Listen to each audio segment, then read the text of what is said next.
George Allen. Pedro, I have a question for your panelists up there. They've been talking so much.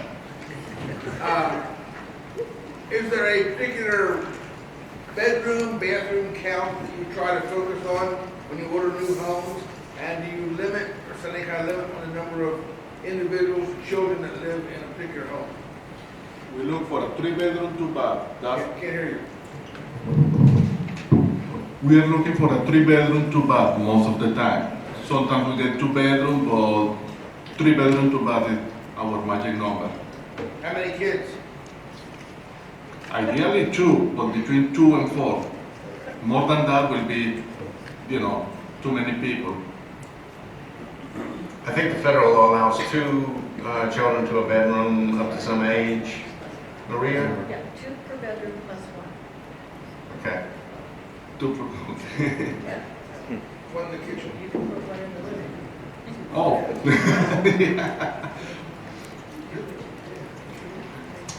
Mhm. Questions?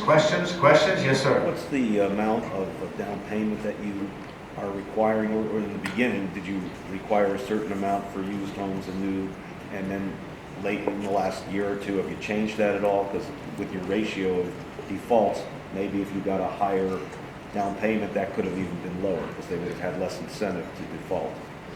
Audrey, you want to answer that? Can you repeat the question? The question is, how much of down payment do we get, used homes versus new homes? How much of an impact the down payment has on default rates?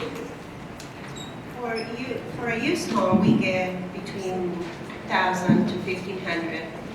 And for a new home, we target about 10%, and it ranges between 3,000 to 5,000 for a double wide minimum.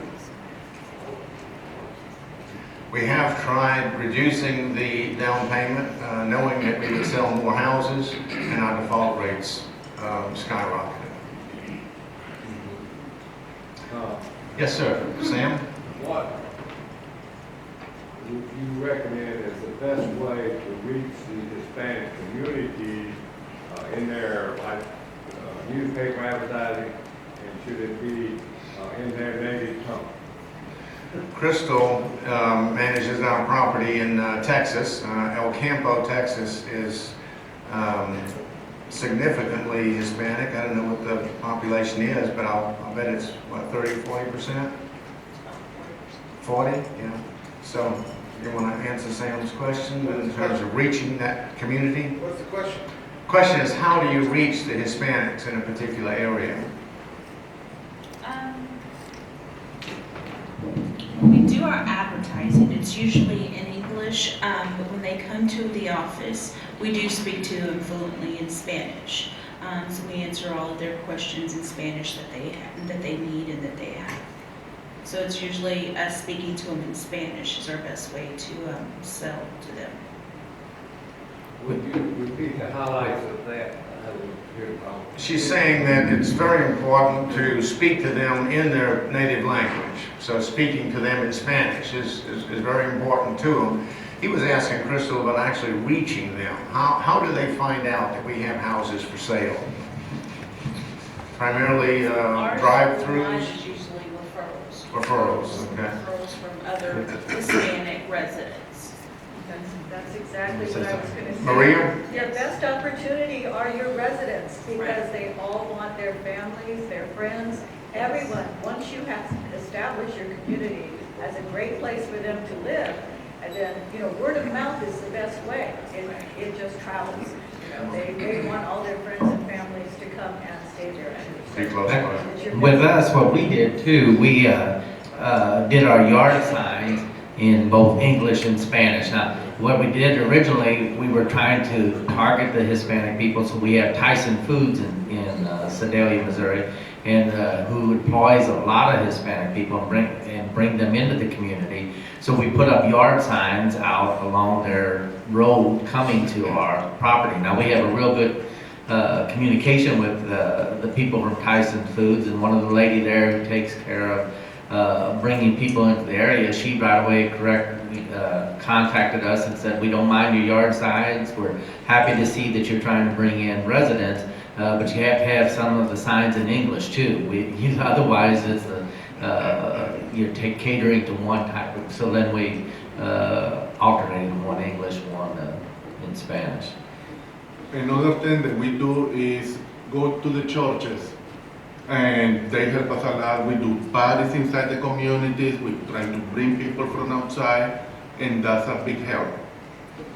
Getting your Mexican restaurants, the church, trying to get involved with the people, and always say hi to the people, be friendly to them.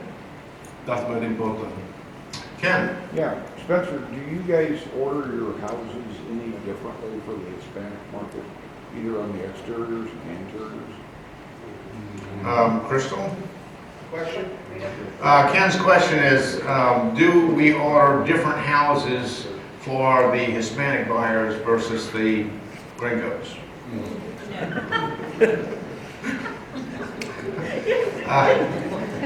We have found some houses have features that appeal.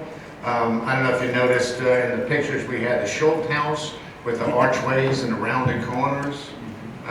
The feedback that we got on that was very, very positive. But for the most part, I guess, no, right? George? Picking up on what Mario was addressing, what additional things do your managers do on site to increase the opportunity for referrals? Flyers. I go to Spanish stores and put flyers, put my business cards, talk to the people. You have to drive around the town to all the businesses, and you offer your services. How about incentives? Sometimes you $250. can offer your residents incentives or, Referral fee. rent credits, all kinds of, cash, whatever, you can. We actually have an incentive where we offer the resident a $250 referral fee for each sale. That's another option. We give 2 months free lot rent. Pay for their house with 2 months free lot rent. Exactly. I see Bruce Savage back here. How about the role of testimony of people who bought homes and they really found it very positive? How do you utilize that as part of your marketing? I don't think we've used that, Bruce, as much as we should have. We did a video a few years ago when we put some ads on television, and it was all testimonials, but as you know, television is very, very difficult for us to justify the cost on, so we ended up scrapping that idea. But I think we should have more testimonials than we do. Just a suggestion, testimonials in your sales centers or in your community centers or anything like that where people are coming through to see that other members of the community are buying these homes, like the experience, things like that, just open up doors in so many ways in the form of psychological. I think that's a great idea. Spencer. Yes, ma'am. I want to add that as far as targeting the Spanish, we have Mundo Hispanico newspaper in Atlanta. That's what we usually advertise, and that's how we started when I started working with Spencer. It was a small newspaper, now it's bought by one of the biggest newspapers in Atlanta.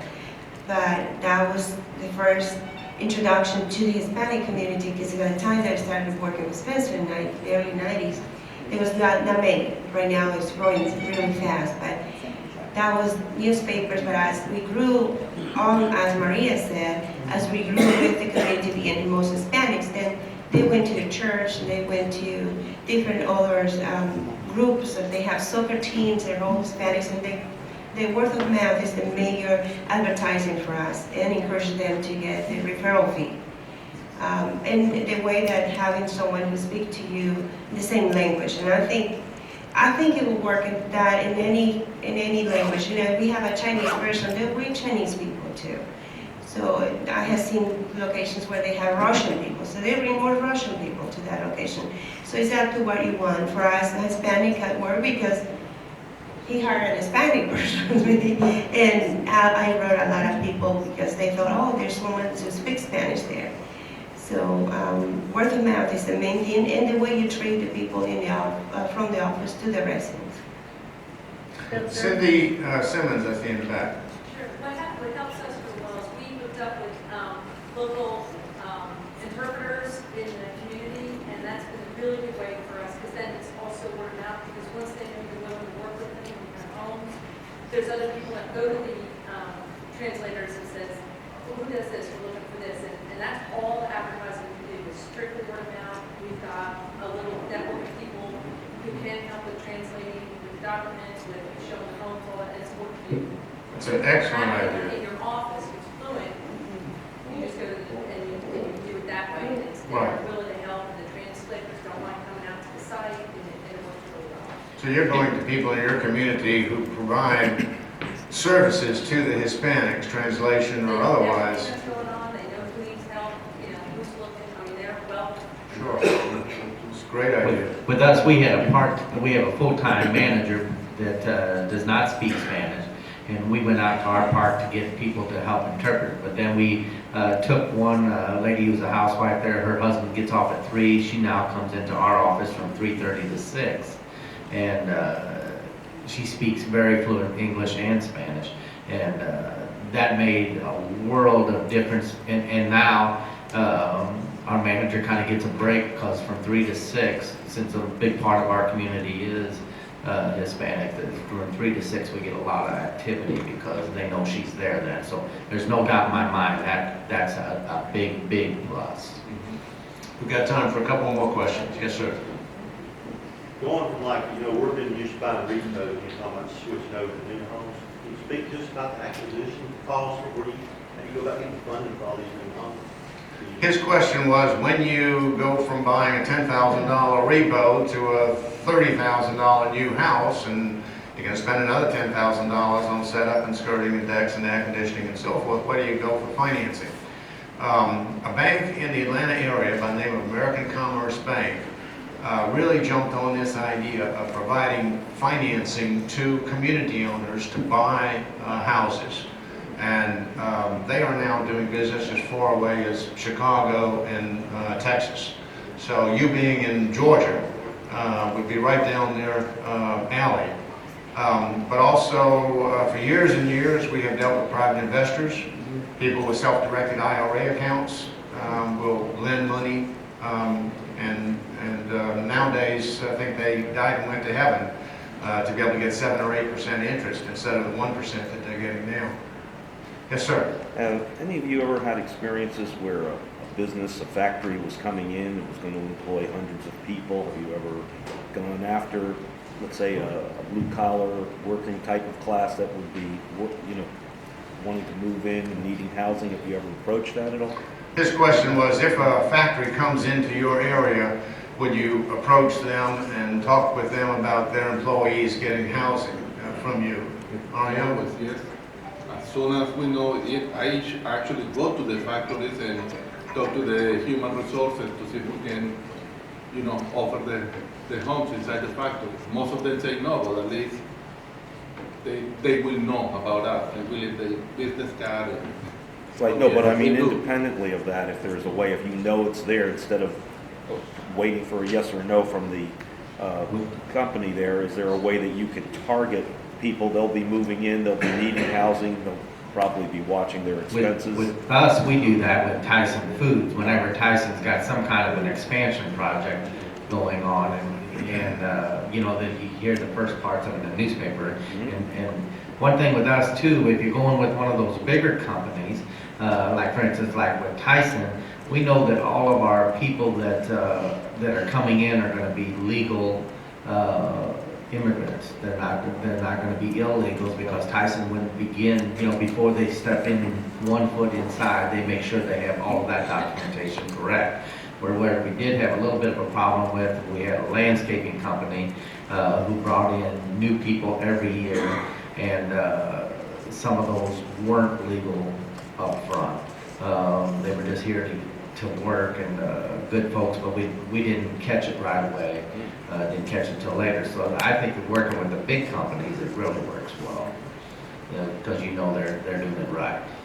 We've got time for one more question, probably. Yes, sir. David just hit on something I'm interested in. Occasionally when I'm screening residents, potential residents, I'll run into someone has no social security number, no individual tax ID number. You said someone slipped by you. How did that happen, and how do you handle that? Our was actually, had illegal paperwork. Oh. Their paperwork wasn't right at all, but the girl in the office now, and I don't do that part of it, but it's pretty easily picked up on. You can pick it up real quick. You can pick it up real quick, I think, for the most part, as long as they don't have illegal paperwork. And if they don't have those two things, a social security number or an individual tax ID number, then you can't run them. Sorry, we can't help you out, but if you Right. can get that information for us, we'll be happy to do it. Great. Go to Tyson, they'll teach you how to get live. They'll give you a job and help you get your paperwork in order. I think with a TIN, a tax identification number, Okay. that allows them to We have. are out of time. All of us will be here all day. So feel free to grab us anytime. Happy to help. Getting